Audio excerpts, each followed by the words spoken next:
Selamat pagi buat kita semuanya. Salam salam kudus, saudara-saudaraku semuanya. Tuhan memberkati kita semua. Ya, satu pujian sudah kita naikkan. Dan saatnya kita saudara-saudaraku semuanya, kita berdoa untuk merenungkan pemberitaan firman Tuhan. Mari saudara-saudaraku yang dikasihi Tuhan Yesus, mari kita tundukkan hati kita, mari kita berdoa. Allah Bapa di dalam surga, terima kasih Tuhan kami, terima kasih Allah kami, Bapa yang baik, yang telah menyelamatkan hidup kami, dan yang terus membawa kami kepada firman kebenaran dan mengenali seluruh rencana-Mu dalam hidup kami untuk memuliakan-Mu, untuk sungguh-sungguh setia kepada-Mu ya Bapa. Kami bersyukur pagi ini kami diberikan kesehatan yang baik, yang sangat berharga, sehingga kami dapat mempersembahkan tubuh kami menjadi persembahan yang berkenan kepada Allah sebagai ibadah kami yang sejati. Kami bersyukur menyambut firman-Mu. Berkati semuanya saudara-saudara kami yang sudah hadir dalam pertemuan ibadah saat teduh di Zoom meeting kami pagi hari ini. Dalam nama Tuhan Yesus kami berdoa. Haleluya. Amin. Puji Tuhan. Saudara-saudaraku yang dikasihi Tuhan Yesus. Ya, kita akan lanjutkan lagi ya.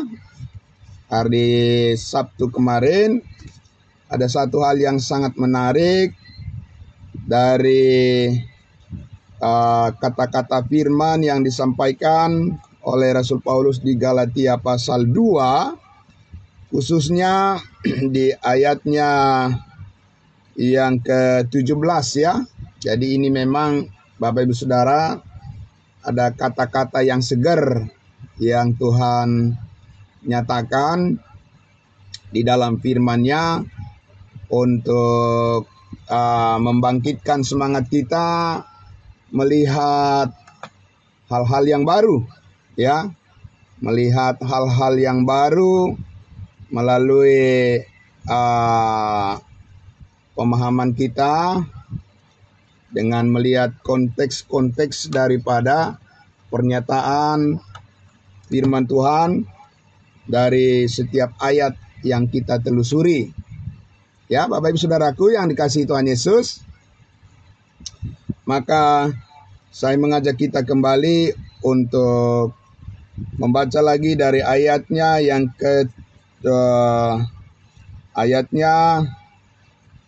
ke-15 sampai ayatnya yang ke-18. Ya, saya minta tolong kepada Ibu Rostani bisa membaca untuk kita. Silakan Bu. Galatia 2.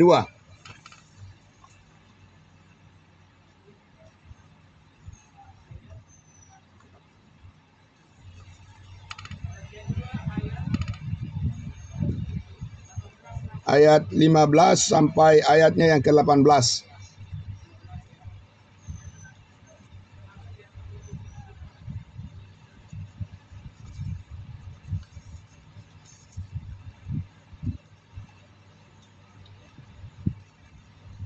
Galatia 2 ayat 15 sampai ayatnya yang ke-18.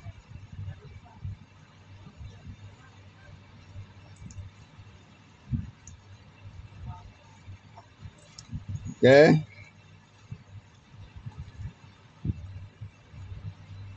Ya. Oke, supaya tidak terlalu lama jedanya, saya akan membacakan saja untuk kita semuanya. Ya. Menurut kelahiran kami adalah orang Yahudi dan bukan orang berdosa dari bangsa-bangsa lain. Nah, mulai dari sini Bapak Ibu Saudara bisa memperhatikan nanti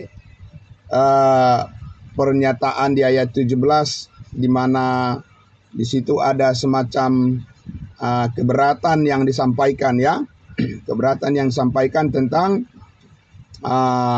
orang-orang berdosa dari bangsa-bangsa lain ya. Sekali lagi ayat 15, menurut kelahiran kami adalah orang-orang Yahudi dan bukan orang-orang berdosa dari bangsa-bangsa lain. Kamu tahu bahwa tidak seorang pun yang dibenarkan oleh karena melakukan hukum Taurat, tetapi hanya oleh karena iman dalam Kristus Yesus. Sebab itu kami pun telah percaya kepada Kristus Yesus supaya kami dibenarkan oleh karena iman dalam Kristus dan bukan oleh karena melakukan hukum Taurat, sebab tidak ada seorang pun yang dibenarkan oleh karena melakukan hukum Taurat. Ingat di ayat 16 Bapak Ibu Saudara, ada 2 kali disebutkan di situ iman Kristus ya. Iman Kristus, ketaatan Kristus, kesetiaan Kristus. Ayat 17, tetapi jika kami sendiri, sementara kami berusaha untuk dibenarkan dalam Kristus ternyata adalah orang-orang berdosa, apakah hal itu berarti bahwa Kristus adalah pelayan dosa? Sekali-kali tidak. Karena jikalau aku membangun kembali apa yang telah kurombak, aku menyatakan diriku sebagai pelanggar hukum Taurat.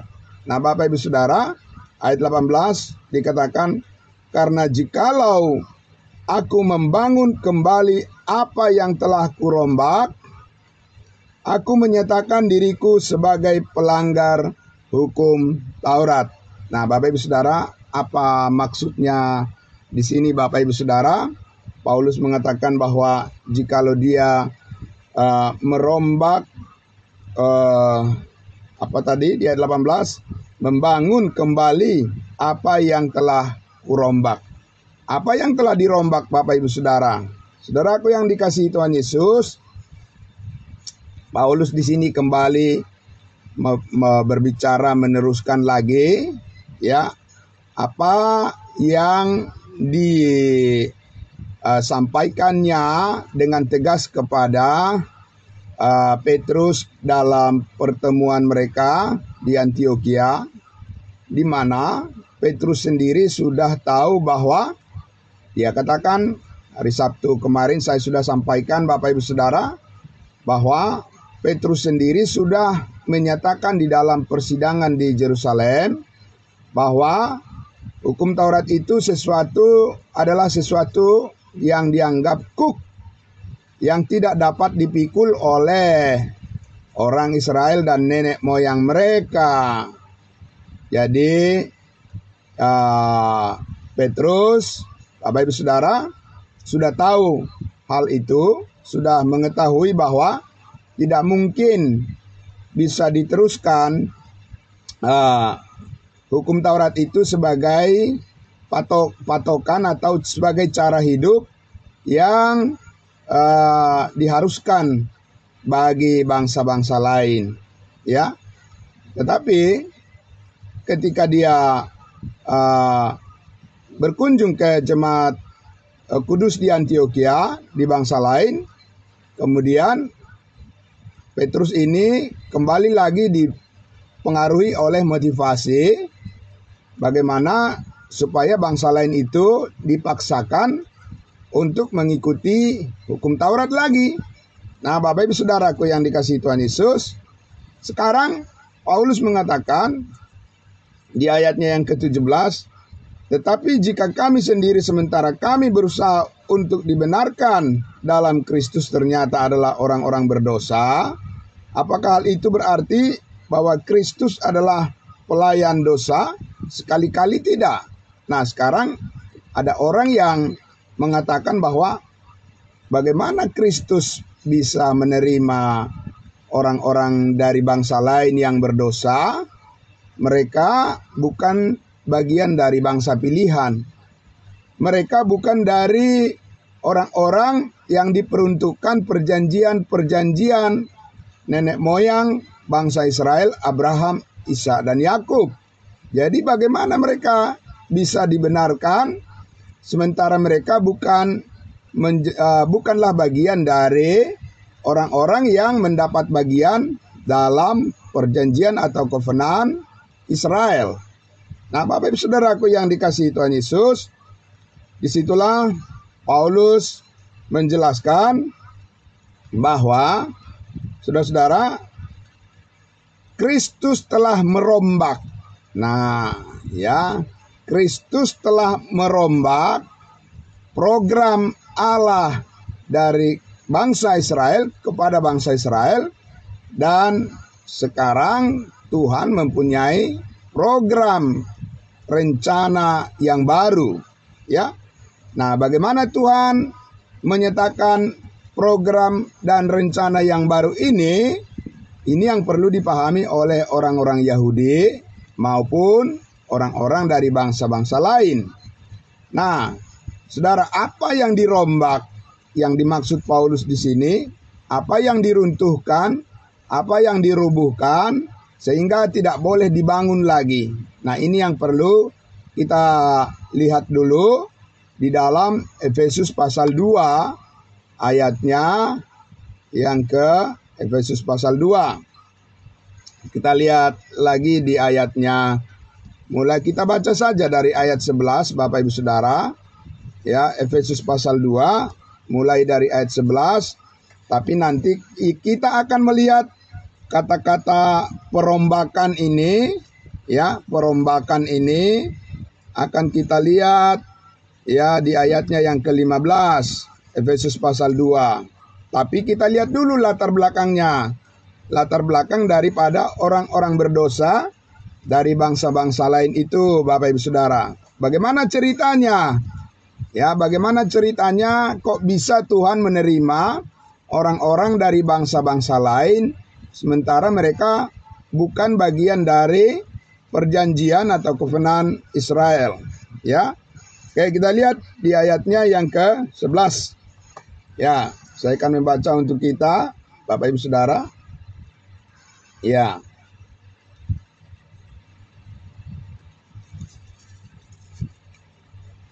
Karena itu, ingatlah bahwa dahulu kamu sebagai orang-orang bukan Yahudi menurut daging, bangsa-bangsa lain, kita, yang disebut orang-orang tak bersunat oleh mereka yang menamakan dirinya sunat, yaitu sunat lahiriah yang dikerjakan oleh tangan manusia.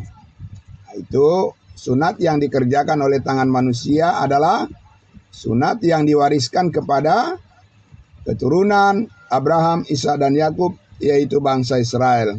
Dan dikatakan bahwa kita, ayat 12, bahwa waktu itu kamu tanpa Kristus tidak termasuk kewargaan Israel dan tidak mendapat bagian dalam ketentuan yang dijanjikan, tanpa pengharapan dan tanpa Allah di dalam dunia. Saya menyebutnya ini 5 tanpa. Ya, posisi kita 5 tanpa. Ada 5 di situ: tanpa Kristus, tanpa kewargaan Israel 2, ketiga, tanpa mendapat bagian di dalam ketentuan yang dijanjikan. Ya, yang keempat, tanpa pengharapan dan tanpa Allah di mana? Di dalam dunia. Saya sudah pernah jelaskan kepada Bapak Ibu Saudara bahwa ya, sejak peristiwa Babel di mana Tuhan mengacaukan bahasa-bahasa manusia, disitulah Tuhan membiarkan ya orang-orang menjadi, ya, mereka membentuk kelompok-kelompok di berbagai tempat di seluruh dunia menjadi suku-suku dan bangsa-bangsa, tapi mereka berjalan menurut keinginan mereka sendiri, ya. Tuhan tidak mengurusi bangsa lain, ya.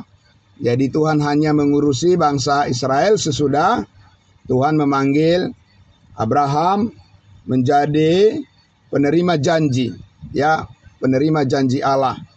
Jadi bangsa-bangsa lain itu berjalan menurut kehendak mereka sendiri, sehingga mereka bukanlah pengambil bagian dari apa tadi?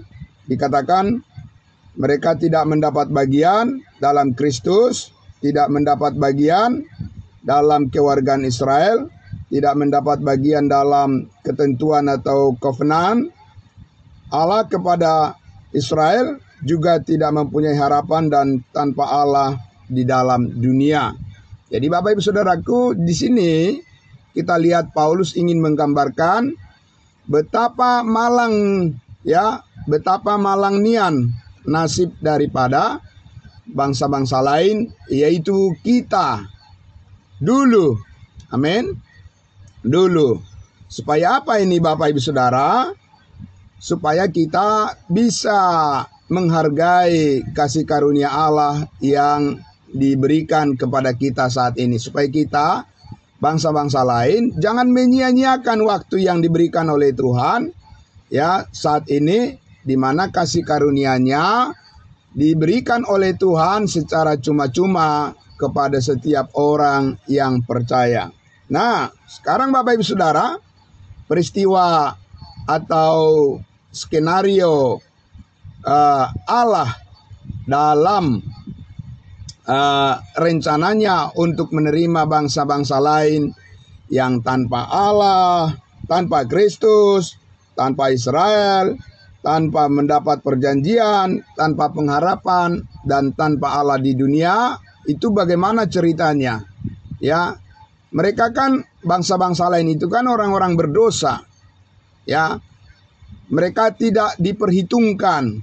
Ya, saya ulang sekali lagi, mereka tidak diperhitungkan di dalam sejarah perjalanan bangsa Israel, di mana Tuhan hanya mengurusi satu bangsa saja. Bangsa-bangsa lain dibiarkan mereka berjalan menurut keinginan mereka, dan disitulah bangsa-bangsa lain itu menjadi terbiasa untuk memolakan kehidupan mereka sebagai orang-orang penyembah berhala.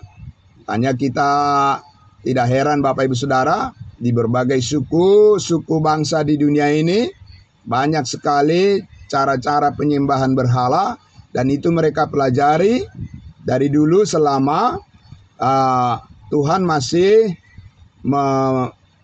mengurusi atau berperkara dengan manusia hanya melalui bangsa Israel saja. Bangsa Israel yang dievaluasi Tuhan kehidupannya, sedangkan bangsa-bangsa lain dibiarkan saja. Ya, mereka hidup dengan keinginan mereka yang berdosa. Nah, Bapak Ibu Saudara. Nah, tetapi di ayat 13 dikatakan, Efesus 2:13, tetapi sekarang di dalam Kristus Yesus kamu yang dahulu jauh sudah menjadi dekat oleh darah Kristus. Amin. Jadi Bapak Ibu Saudara, darah Kristuslah yang mempersatukan kembali, yang membuka jalan bagi bangsa-bangsa yang berdosa, bagi bangsa-bangsa yang tidak mengenal Allah. Ya, dalam terjemahan Alkitab yang lama dikatakan bangsa-bangsa kafir. Ya, di luar daripada bangsa Israel, kita mendapat kesempatan oleh karena darah Yesus telah tercurah di mana? Di Bukit Kalvari. Amin. Jadi dimulai dari situ. Jadi kalau Bapak Ibu Saudara ingin mengetahui kasih karunia Allah yang sempurna bagi hidup kita, dimulai dari mana? Dimulai dari peristiwa salib Kristus di Bukit Golgota. Kalau bangsa Israel, jadi dengar baik-baik Bapak Ibu Saudaraku, kalau bangsa Israel, mereka mempunyai harapan di dalam Tuhan sejak nenek moyang mereka. Sejak Tuhan berbicara kepada Abraham, pada Ishak, kepada Yakub, bahwa mereka mempunyai masa depan. Amin. Tapi kita ya disadarkan oleh firman Tuhan bahwa kita bangsa-bangsa lain sesudah Kristus mati disalibkan, darahnya tercurah, menebus dan mengampuni segala dosa kita sekali untuk selama-lamanya, barulah terbuka harapan, ya, barulah terbuka harapan untuk mendapatkan masa depan. Barulah terbuka harapan mendapatkan masa depan. Bapak Ibu Saudaraku, masa depan di dalam Tuhan. Sebelumnya tidak. Ya, tidak diperhitungkan oleh Tuhan dan tidak ada sama sekali harapan untuk bisa mendapatkan berkat Tuhan. Ya. Saudaraku yang dikasihi Tuhan Yesus. Jadi ayat 14 kita lihat mulai dari peristiwa itulah. Peristiwa apa? Peristiwa penyaliban Yesus Kristus. Ya, di ayat 14 itu dikatakan, karena dialah damai sejahtera kita. Karena Yesuslah, Yesus yang rela mati disalibkan, itulah damai sejahtera kita yang mempersatukan, yang telah mempersatukan kedua pihak dan yang telah merubuhkan tembok pemisah, yaitu perseteruan. Nah, di sini kita lihat ada kata-kata merubuhkan tembok pemisah. Siapa yang merubuhkan tembok pemisah dan apa tembok pemisah itu? Dan pemisah antara siapa dengan siapa? Nah, Bapak Ibu Saudaraku yang dikasihi Tuhan Yesus, Galatia pasal 2 ayat 16 tadi mengatakan, ya, sebab kamu tahu tidak seorang pun yang dibenarkan karena melakukan hukum Taurat, tetapi hanya oleh karena iman Kristus atau oleh karena ketaatan Kristuslah, maka sekarang semua orang dibenarkan oleh atau melalui iman. Ya, saudaraku yang dikasihi Tuhan Yesus, oleh sebabnya dikatakan bukan karena melakukan hukum Taurat. Karena hukum Taurat itu adalah tembok pemisah. Ya, itu adalah tembok yang memisahkan antara pengharapan daripada bangsa Israel dengan pengharapan bangsa-bangsa lain. Bangsa-bangsa lain tidak punya harapan melalui hukum Taurat. Amin. Karena hukum Taurat diberikan oleh Allah kepada bangsa Israel untuk menunjukkan ya masa depan mereka.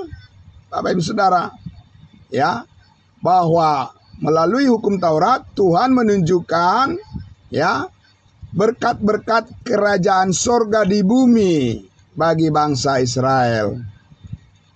Tuhan memberikan bait Allah kepada bangsa Israel di Yerusalem. Ya, bukan di negara lain, bukan di kota-kota lain. Ya, Bapak Ibu Saudara. Tapi di Yerusalem, di kota yang menjadi milik daripada bangsa Israel. Disitulah sentral daripada penyembahan kepada Tuhan. Ya, selama Tuhan masih menegakkan kebenarannya melalui hukum Taurat. Ya, sekarang Bapak Ibu Saudaraku yang dikasihi Tuhan Yesus, dikatakan oleh Rasul Paulus bahwa dikatakan sebab, kita lihat di ayat 15, sebab dengan matinya sebagai manusia, ia telah membatalkan hukum Taurat dengan segala perintah dan ketentuannya untuk menciptakan keduanya menjadi satu manusia baru di dalam dirinya dan dengan itu mengadakan damai sejahtera. Bapak Ibu Saudaraku yang dikasihi Tuhan Yesus, selalu ada perseteruan antara bangsa Israel dengan bangsa lain selama hukum Taurat masih dipakai. Selama hukum Taurat masih mengikat ya bangsa Israel, maka itu akan menjadikan tembok-tembok pemisah akan berdiri tegak perbedaan antara bangsa yang kudus dengan bangsa-bangsa lain yang dikatakan bangsa yang berdosa, maka hukum Taurat itu akan berdiri sebagai pemisah. Ya, karena hukum Tauratlah yang menyatakan bahwa bangsa Israel adalah bangsa yang kudus dan bangsa lain adalah bangsa yang berdosa. Tetapi Bapak Ibu Saudara, pada saat Yesus Kristus mencurahkan darahnya di Bukit Kalvari, di Bukit Golgota, Bapak Ibu Saudara, sekarang Rasul Paulus menyatakan bahwa melalui pencurahan darah Kristus di Bukit Kalvari, tembok pemisah itu telah dirubuhkan. Dengan matinya Yesus Kristus, ia telah membatalkan hukum Taurat dengan segala perintah dan ketentuannya. Tidak dikatakan membatalkan hukum Taurat hanya sebagian. Membatalkan hukum Taurat hanya beberapa. Membatalkan hukum Taurat 80%. Tidak ada dikatakan begitu, Bapak Ibu Saudara. Membatalkan hukum Taurat sebagai cara hidup manusia saat ini dengan segala perintah dan ketentuannya. Segala perintah dan ketentuannya. Bapak Ibu Saudara, kalau dirinci, dikatakan kalau dirinci, hukum Taurat itu ada sekitar 613 poin perintah yang harus dilakukan untuk menyatakan bahwa siapa yang taat sempurna melakukan semuanya, barulah diperhitungkan oleh Allah sebagai orang yang benar. Dan tidak ada orang yang bisa melakukan perintah Allah dengan sempurna. Amin. Tidak ada, Bapak Ibu Saudara. Orang Israel pun, nabi-nabi, imam-imam, rasul-rasul, tidak ada yang bisa sempurna melakukan perintah-perintah Tuhan, Bapak Ibu Saudara. Itulah sebabnya satu-satunya manusia yang dapat mewakili kita, mewakili bangsa Israel maupun bangsa lain, satu-satunya yang dapat melakukan dengan sempurna perintah-perintah Tuhan, yaitu hukum Taurat, itulah manusia yang sempurna, Yesus Kristus. Amin. Hanya Yesus manusia yang sempurna, Bapak Ibu Saudara. Tidak ada satu orang pun manusia yang bisa melakukan perintah-perintah Tuhan dengan sempurna sebagaimana Allah yang Allah inginkan. Tapi Yesus anak Allah, itulah tujuannya mengapa dia datang ke dunia ini, supaya manusia tahu bahwa hanya melalui Yesuslah keselamatan itu bisa terjadi saat ini, baik bagi bangsa Israel, orang Israel, maupun bagi bangsa-bangsa lain, yaitu kita. Oleh sebab, Bapak Ibu Saudara, Yesus telah menggenapi seluruh tuntutan, perintah, hukum Taurat, 613 semuanya, bahkan lebih dari itu, Tuhan Yesus sudah menggenapinya di atas kayu salib. Amin. Dia menyempurnakan semuanya, ya, supaya bisa keselamatan itu sampai kepada bangsa-bangsa lain, yaitu kita yang disebut orang-orang berdosa. Sehingga sekarang Bapak Ibu Saudaraku, orang-orang berdosa ini diterima oleh Yesus Kristus sebagai orang-orang yang telah dikuduskan oleh darahnya tanpa perbedaan. Tidak ada Israel, tidak ada bangsa lain.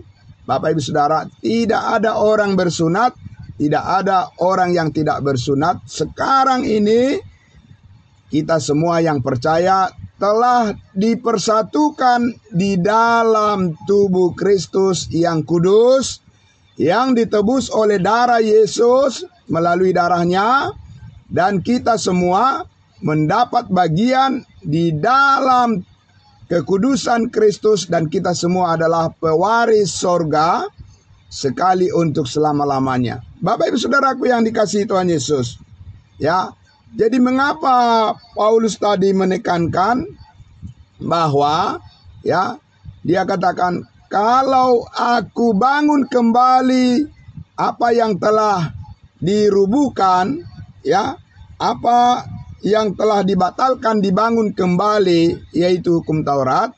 Paulus katakan tadi, aku menyatakan diriku sebagai pelanggar hukum. Ya, ya Bapak Ibu Saudara. Karena apa? Sekarang Tuhan menyatakan bahwa kita tidak hidup di bawah hukum Taurat, tetapi hidup di bawah kasih karunia. Kenapa jemaat Galatia kembali lagi ke sana? Kenapa jemaat Galatia mau diombang-ambingkan lagi? Mereka sebagai orang yang sudah diselamatkan oleh kasih karunia Allah, mereka sudah menerima pengajaran dari Rasul Paulus bahwa mereka tidak boleh kembali lagi kepada cara hidup yang lama, karena hukum Taurat itu saat ini disebut adalah cara mempraktekkan hidup yang lama, di mana hukum Taurat itu membuat manusia bercacat.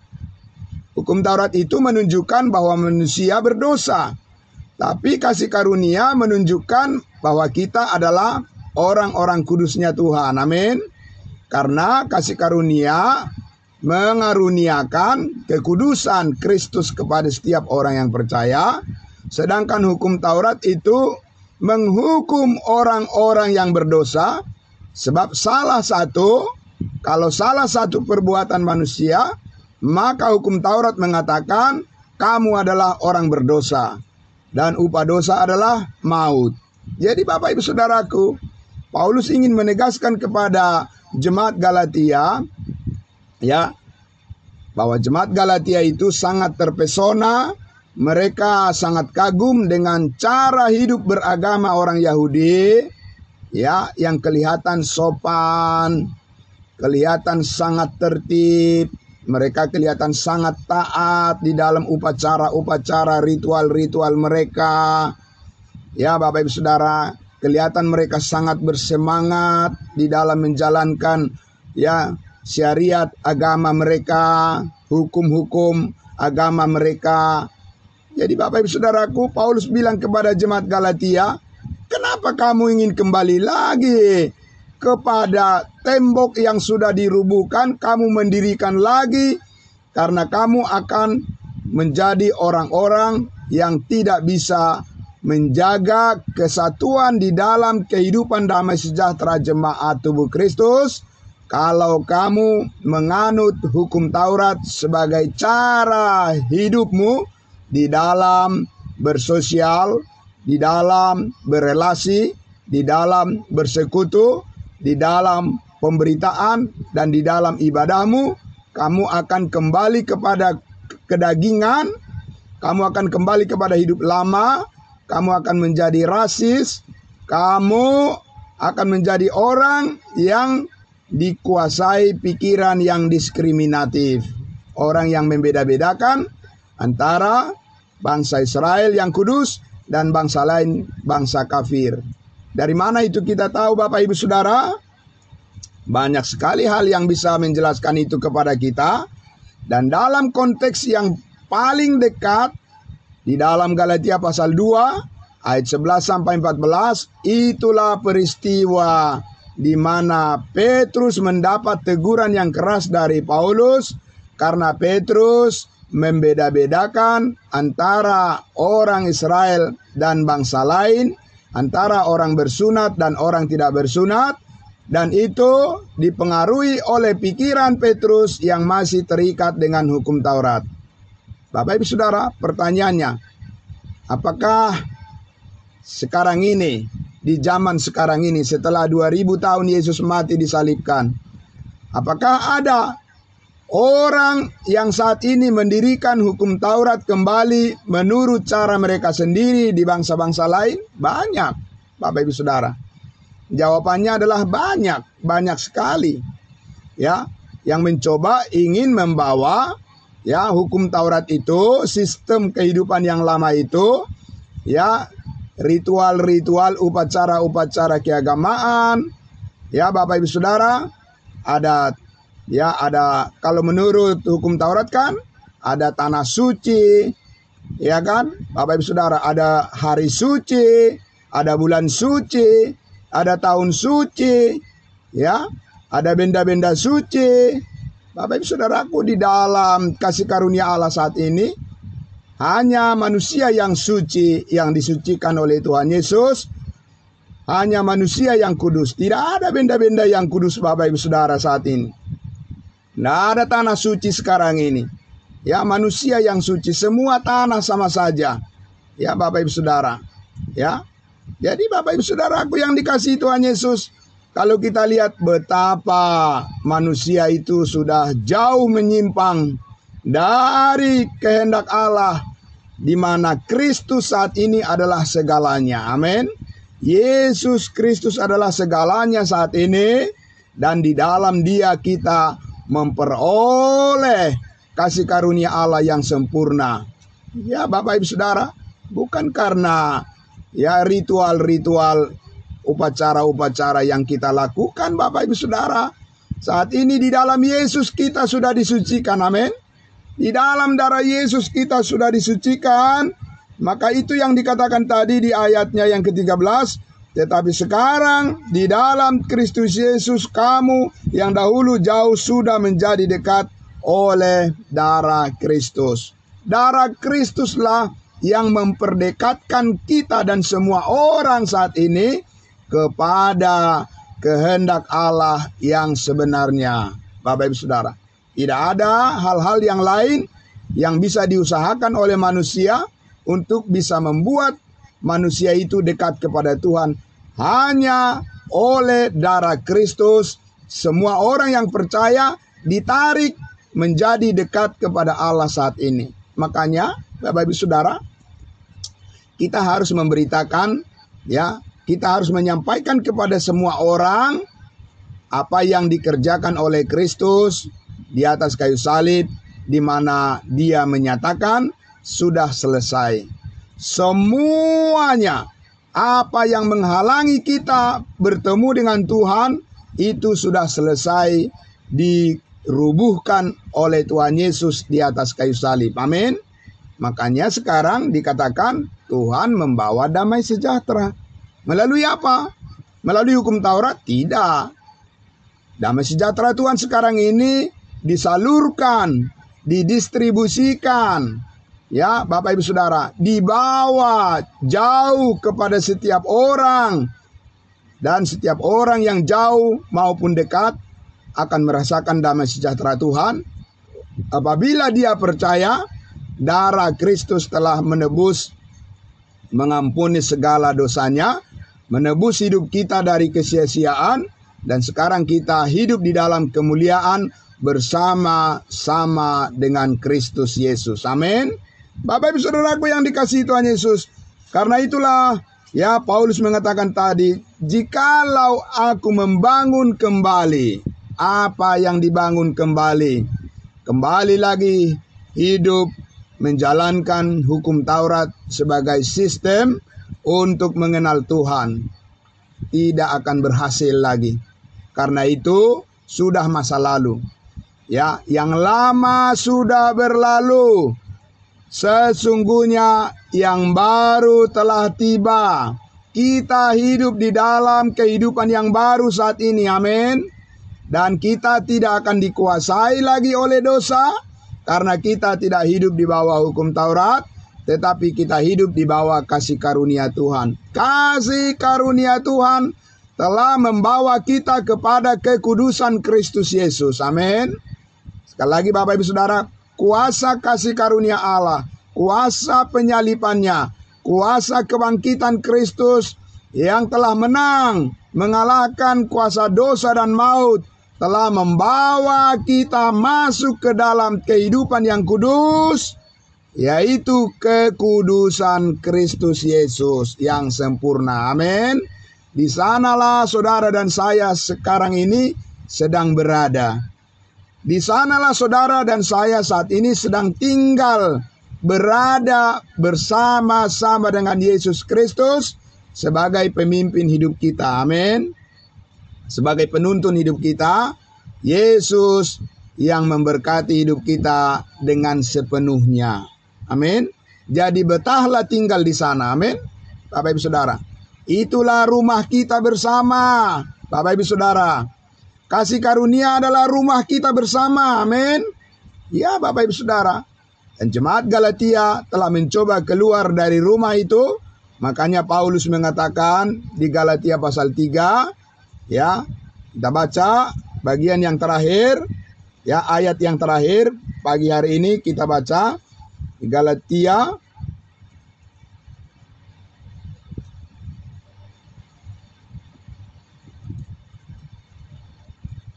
ya. Galatia pasal berapa tadi? Ya.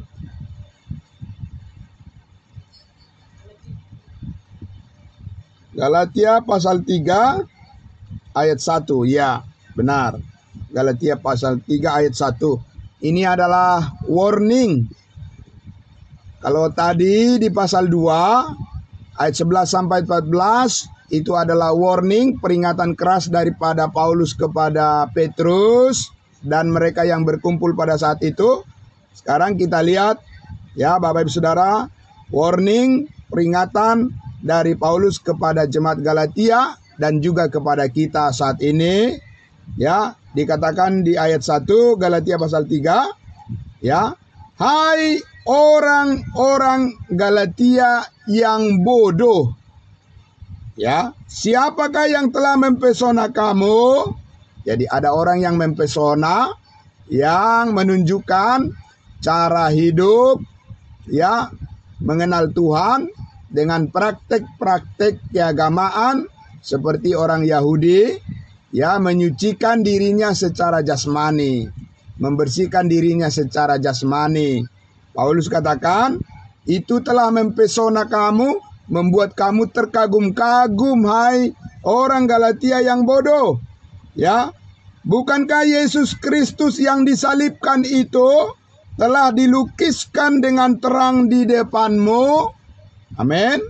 Yesus Kristus dilukiskan dengan terang, yaitu salibnya. Amin. Pengenalan akan Kristus saat ini adalah pengenalan akan salibnya. Amin Bapak Ibu Saudara.